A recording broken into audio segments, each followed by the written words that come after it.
السلام عليكم أصحابتا soo dhawaada Soomaalida ku nool Minneapolis warkan degdeg ah oo degniinta ayaan rabaa inaan idila socodsiiyo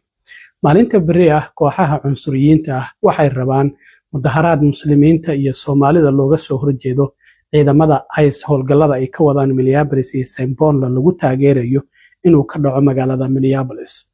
waaxda gobolka Minnesota u qaabilsan public safety ama badqabka dadweynaha shir jaraa'id ay galabta qabteen waxayna sheegeen in mudaharaadkaasi muslimiinta Soomaalida looga soo horjeedo ICE-na lagu taageerayo bixi uu ka bilaaban doono xarunta dawladda hoose ee City Hall-ka isla markaana lagu tagi doono ilaa xaafadda Soomaalidu ay ku badan tahay ee sida Riverside waxayna sheegeen inay jiri doonaan ciidamo amniga sugaya haddii qalalaaso iyo rabshado halkaasi ay ka dhashaan ciidamo dhar cadahna ay jiri doonaan dhinaca kale waxaan ognahay beri waa Sabti beri dambana waa Axad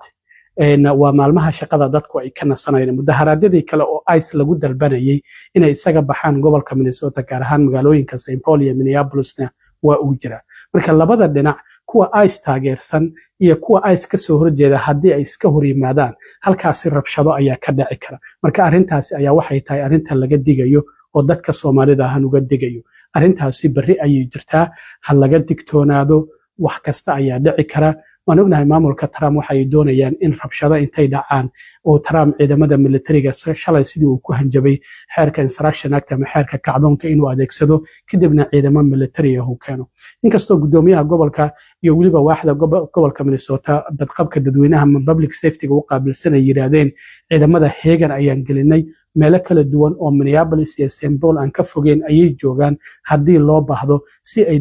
degdeg ah loo howlgeliyo amniga iyo kala dambeynta ay u sugaan haddana Trump ajendihiisa gooniga ayuu wataa marka arrintaasi ayaan rabay inaan idila socodsiiyo in mudaharaadkaasi beri uu jiro kii kale waa gooni oo ICE looga soo horjeedo hadda ku dhawaad muddo 7 ah socday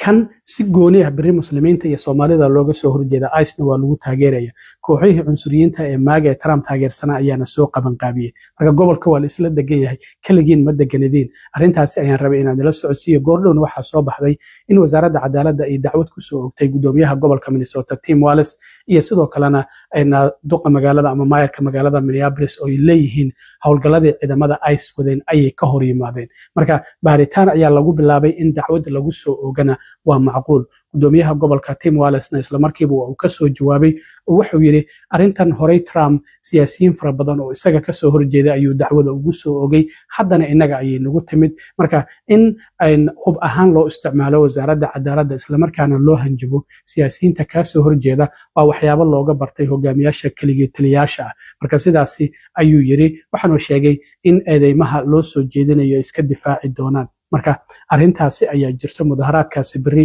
muslimiinta Soomaalida looga soo horjeedo ICE-na lagu taageerayo oo Minneapolis la filayo inuu ka dhaco marka Soomaalida ha ka digtoonaadaan haddii rabshada aad meesha ku aragtaan ka fogaada maxaa yeelay qalalaasahaasi dhibaatooyin fara badan ayay keeni karaan marka arrimahaasi degdeg ah ayaan rabay inaan idin socodsiiyo waxyaabaha kale ee soo kordhana stay tuned insha Allah